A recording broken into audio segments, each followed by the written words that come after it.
Hi everyone, दही वाले कढ़ी बड़ी तो आपने बहुत ज़्यादा खाया होगा, बहुत बार खाया होगा। एक बार आप बिना दही का कढ़ी पकौड़ा खाकर देखिए। और पकौड़ा कुछ खास चीज़ों का है, जैसे आलू और प्याज का मैं बनाऊंगी। बहुत ज़्यादा ये टेस्टी बनता है। और ये जो रेसिपी है मेरी मम्मी का रेसिपी है। मेरी मम्मी इसी तरीके से बिना दही का कढ़ी और पकौड़ा बनाती है। वो बहुत ज़्यादा टेस्टी बनता है। तो क्यों ना मैंने सोचा आप सभी को एक बार ये वाला रेसिपी भी सिखा दूँ। दही वाला तो आपने बहुत बार खाया होगा कढ़ी बड़ी, एक बार बिना दही का खाइए, बहुत चटपटा सा स्वाद आएगा, बहुत टेस्टी। मेरे हस्बैंड को ये वाली कढ़ी पकौड़ा बहुत ज़्यादा अच्छा लगता है। तो सबसे पहले इसके लिए मैंने ना आलू का छिलका उतार दिया, लंबा लंबा काट लिया और एक आलू मैं काट रही हूँ। इसमें मैंने डाला है एक प्याज, उसे भी पतला काट कर। और यहाँ पे मैंने डाला है थोड़ा हल्दी पाउडर, मिर्च पाउडर, 1 चम्मच चाट मसाला, 1 चम्मच गरम मसाला, स्वाद अनुसार काला नमक और बड़ी चम्मच से 2 चम्मच चना बेसन। दोस्तों, कढ़ी बड़ी हमेशा चना बेसन में बनाया जाता है। बेसन दो तरीके का होता है, एक रवा बेसन जिसमें ढोकला बनाया जाता है और एक चना बेसन जिसमें कढ़ी पकौड़ा बनाया जाता है। थोड़ा सा मैंने डाला है पानी और इसे अच्छे से मिक्स करेंगे। और हाँ दोस्तों, ये जो लिक्विड है यानी कि ये जो पेस्ट मैं बनाऊंगी बिल्कुल लटपटा होना चाहिए, मतलब एक दूसरे में चिपका होना चाहिए। बहुत ज़्यादा पानी नहीं होना चाहिए और बहुत ज़्यादा बेसन भी नहीं होना चाहिए। अभी मैं थोड़ा सा और बेसन डाल रही हूँ क्योंकि ये एक दूसरे में चिपक नहीं पा रहा है, तो इस कारण से मैंने इसमें डाला है। बस अच्छे से काफ़ी बढ़िया से मिक्स करेंगे, चिपचिपा बनाएंगे। और अब मैं सरसों तेल में बना रही हूँ। तो कढ़ी बड़ी आप कोई भी तेल में बना सकते हैं, रिफाइंड ऑयल में या फिर सरसों तेल में, ये आपकी अपनी चॉइस है। और थोड़ा थोड़ा करते हुए आपको डालना है, पर ध्यान रखिएगा तेल काफ़ी अच्छा से गर्म होना चाहिए।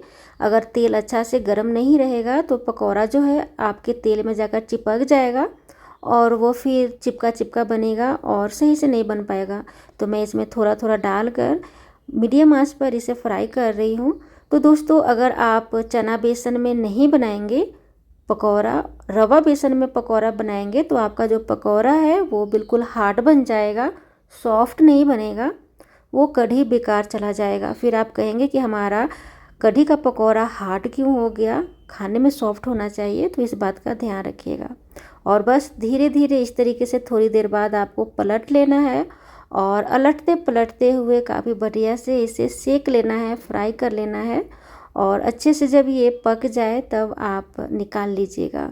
कलर काफ़ी बढ़िया से चेंज हो जाता है जब ये पक जाता है तो। और हल्का सा क्रिस्पी भी फील होने लगता है, खुद में महसूस होता है कि यहाँ क्रिस्पी हो गया है। तो एक तरफ पकौड़ा हमारा तल रहा है तो दूसरी तरफ मैं उसी बोल में जिसमें हमने पकौड़ा बनाया था उसी में मैं यहाँ पे 2 चम्मच, बड़े वाले चम्मच से 2 चम्मच मैंने यहाँ पे चना बेसन डाल दिया है। स्वाद अनुसार नमक और काला नमक दोनों को मिक्स कर दिया है। थोड़ा हल्दी पाउडर, देगी मिर्च पाउडर और आधा चम्मच चाट मसाला डाला है। और अब यहाँ पे थोड़ा सा मैंने डाला है कसूरी मेथी। अब पानी डालेंगे और पतला सा पेस्ट बना लेंगे, बिल्कुल पानी डालकर पतला कर लेना है क्योंकि ये कढ़ी बनाते समय काफ़ी गाढ़ा हो जाता है, तो इस बात का भी आप ध्यान रखिएगा। दोस्तों, मैंने यहाँ पे गरम मसाला का प्रयोग नहीं किया है क्योंकि मैंने पकौड़े में डाल दिया था। अगर आप चाहे कि इसमें थोड़ा गरम मसाला डालना पसंद करेंगे तो आप डाल सकते हैं, उससे और भी ज़्यादा अच्छा सा फ्लेवर आएगा।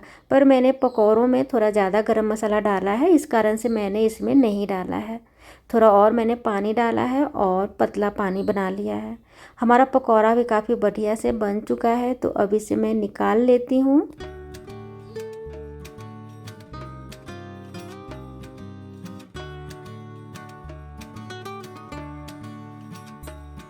अब कढ़ी का तैयारी कर लेते हैं। तो यहाँ पे उसी तेल को मैंने थोड़ा और तेल निकाल लिया है जिसमें मैंने पकौड़ा बनाया था।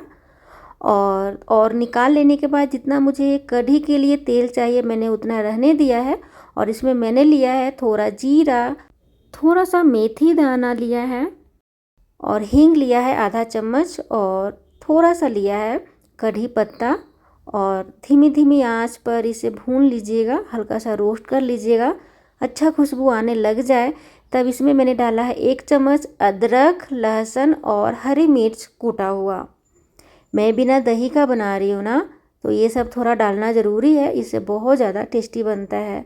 और अब ये भी काफ़ी बढ़िया से भून गया है, तो मैं यहाँ पे डाल रही हूँ एक बड़ा कटा हुआ प्याज। अगर आपका छोटा छोटा प्याज है तो 2 ले लीजिएगा। इसे भी धीमी धीमी आंच पर भूनेंगे।